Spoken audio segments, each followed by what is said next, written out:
right, Mark Rogers TV wrapping up this National Signing Day, and we go to the State of the U with Cam Underwood to, of course, talk about the Canes. Cam's been with us a number of times to get us primed for National Signing Day and has really lined up the way this thing has been headed for quite some time. So check out those videos. Cam, it's great to have you back on. Yeah, it's good to be here. We can talk a little Miami recruiting and wrap this up. Yeah, so let's start with the big picture overview. Just your thoughts about how the class feels. Just about everybody in the national services has you in the 11 to 13 range, so that's a nice showing. Yeah, this is about what I had predicted the entire cycle. I said somewhere between 8 and 12, and like you said, most of the services, I think one was at 10, one was at 11, one was at 13, so just outside of my boundary that I put there, but I mean right next door. So pretty much what I thought. Overall, I think that we addressed needs very well for depth and talent. We got 2 quarterbacks in this class, and obviously losing Brad Kai to the NFL or a new starting quarterback, and either of those guys could potentially be that guy. Got 5 offensive linemen in this class, and if you've been watching any of these videos or Miami Hurricanes when we've been on recently, you know that the offensive line needed some assistance. Excuse me. So we did that. Got 2 game-ready cornerbacks, one out of high school, one out of junior college, who are going to come in and play because we lost, 2 cornerbacks off the roster. Some depth at linebacker, which we needed.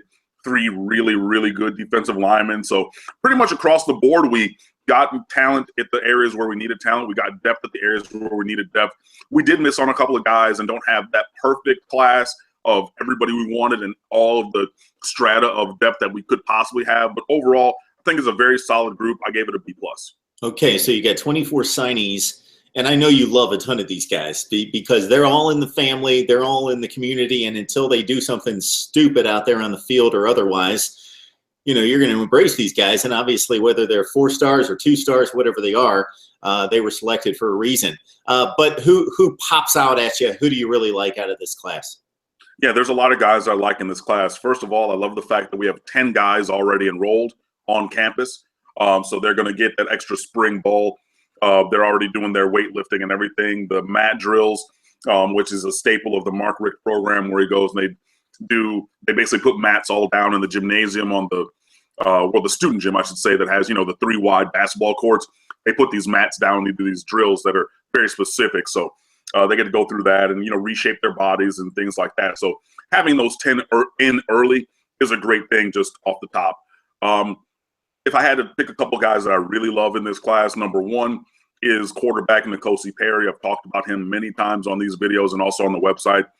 6'4", 180 pounds from Ocala Vanguard High School. Record-setting quarterback, broke all the records that were previously set by Dante Culpepper. Dual-threat guy who can run and he can throw. 2 of the offensive linemen, Kyleon Herbert from American Heritage down here in Plantation, and Miami Central offensive lineman Navon Donaldson, who's one of the 10 early enrollees, Donaldson that is. Both those guys are going to play, and they're going to play early, and they're going to play really well. So grabbing top-tier talents, those are both top 25 offensive linemen. Donaldson's a top 50 overall player in this class, or top 75.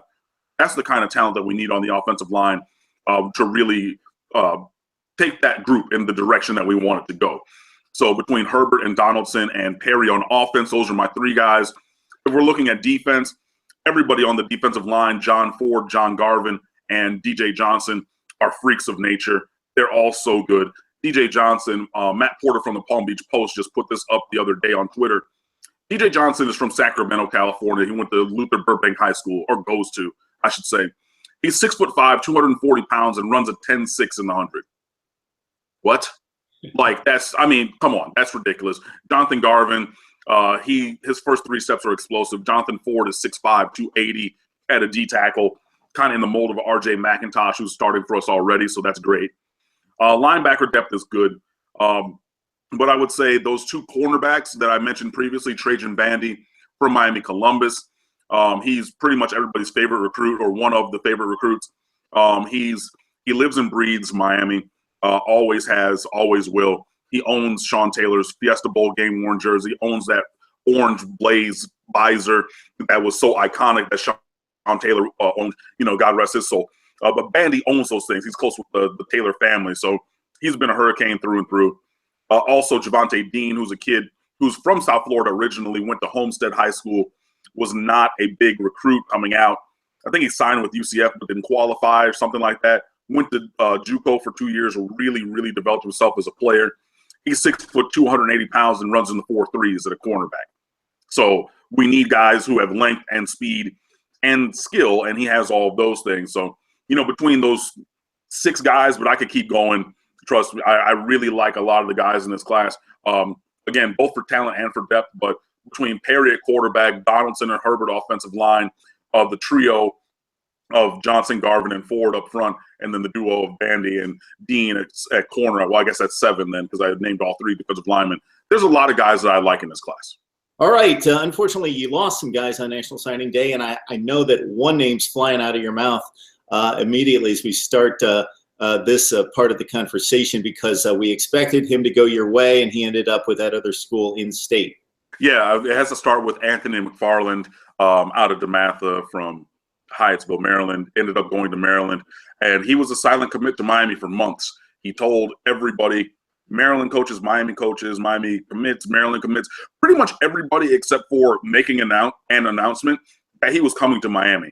So, trusting him at his word, having that close relationship, brotherly relationship with Thomas Brown, our running backs coach, that he was coming, we took all the other pots off the burners and said, look, we're good. We're going to have Robert Burns, who's an early enrollee from Gulliver Prep. He's going to come in.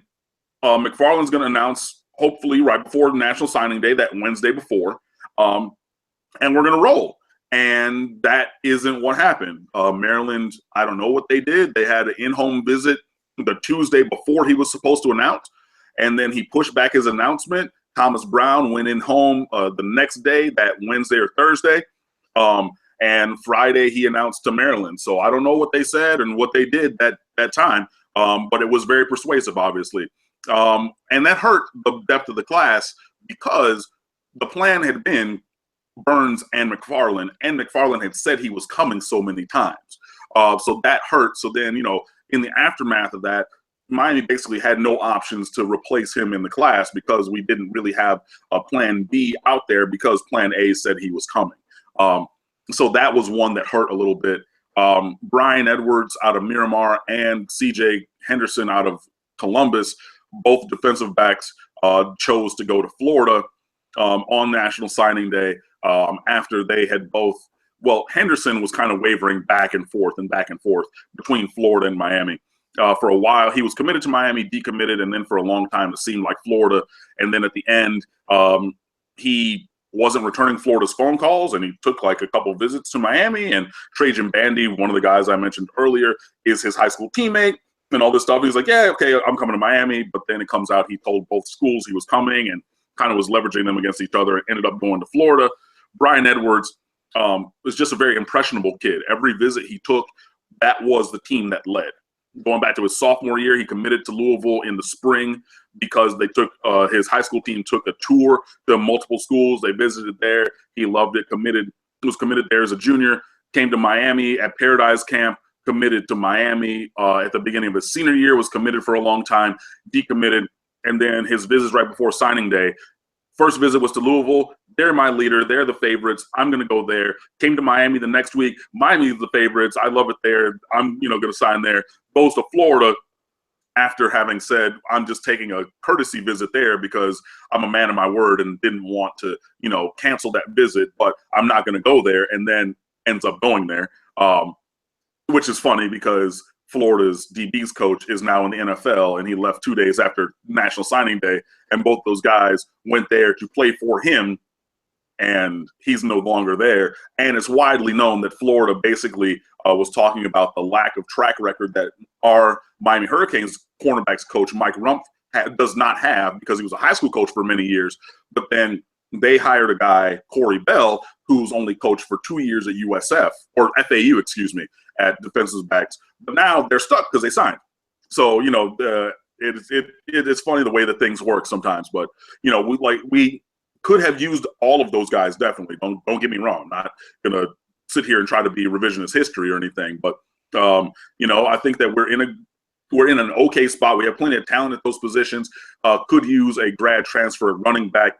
There's reportedly been talk between Miami and Tyshawn Dye, who's leaving from Clemson, as maybe having interest in coming down here as a one-year thing. We really don't want a 2 or 3 year guy at running back or at any of these positions, because we want to still have our scholarships available for the 2018 class, which, as good as the 2017 class was, the 2018 class has been thought of for many years as being an elite, legendary level class, especially at defensive back and running back, in the state of Florida, where Miami needs to get probably 2 running backs and maybe 6 defensive backs.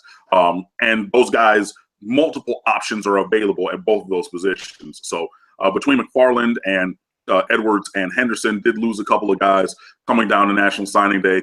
Jhavonte Smith is a 5-star wide receiver from Louisiana who went to Alabama. They had like 5 top-tier wide receivers go there this year, but they don't throw the ball. But hey, whatever, it's your choice. But he never even took an official visit to Miami. We were kind of maybe having a puncher's chance if he came on his visit, but he canceled his last-minute visit, which would have been the last weekend before signing day. So those are 4 guys that we lost coming down the stretch. But we got Kylian Herbert a week before signing day. We got Jhavonte Dean on signing day, got Mike Harley to finish his flip from West Virginia, 4-star wide receiver who is a super burner from St. Thomas Aquinas. He signed on signing day. And then Jeff Thomas from East St. Louis, Illinois, the Under Armour All-American Game MVP, one of the fastest guys in America, won the fastest man race at every event that he was at last offseason, including Nike's The Opening, over Chris Henderson, who runs a 4.35, that guy who's going to Florida. So one of, if not the fastest guys in this entire class. So we got 4. We lost 3 or 4. So, that 50%, but eventually we need to start getting, going 6-2, 7-1 in these last-minute battles. But, it's better than it has been, even though we still lost some guys. Kim, am I supposed to believe that the talent in Florida is even getting better from the statement that you made about the 18 class? Yeah, honestly. And I've seen a lot of these kids, and it's crazy. And they have names that Al Blades Jr., Patrick Surtain Jr., Asante Samuel Jr., all 3 from the Fort Lauderdale area are 4- and 5-star defensive backs. When you just look around this state, this class is really going to be something special. And around this country, I mean, it's as good as 17 was, and I'm not trying to bash them or anything, because it was a solid year. You could find pretty much everything you needed. But, man, this 18 class just has superstar after superstar after superstar at pretty much every position that you look. And this is going to be fun, because this is the 2 years in for this staff. So they're not just having the 1 year of, okay, it's your senior year, Anthony, we just got here, we really want to build that thing. They've been going and visiting these kids for their whole junior year. So you have that 2 full year cycle of contact that you can have, and you really see what the buy-in is going to be from these kids. There's a lot of them. I have a list. I'll probably be writing an article about it soon of, entry-level targets who have interest in Miami that they've said already. And there's a long list, and a lot of these guys are 4-star, 5-star household names, or they will be household names coming up.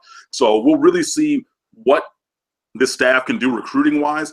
And, God willing, Miami wins 10 or 11 games. So you have the on-field product to sell with that. First year here, 9 wins. Not 100% perfect. We lost that darn Notre Dame game we shouldn't have lost. That Florida State game came down to a blocked extra point. There's other games, but we could have won a couple more games than we did. But we have a positive step, because previously we only had 7 wins. So it's already 2 wins up. Now we get 10 or we get 11, and we're playing these young guys like a Amon Richards, freshman All-American, Shaq Quarterman, freshman All-American. So if you're really good, you're not going to come here and sit. If you're really good and we need you, you're going to come here and play, because a lot of these 2017 signees are going to play. And so that tells the 18 kids, same kind of a thing. If you're good enough and you bust your ass and you work, you're going to come in and play.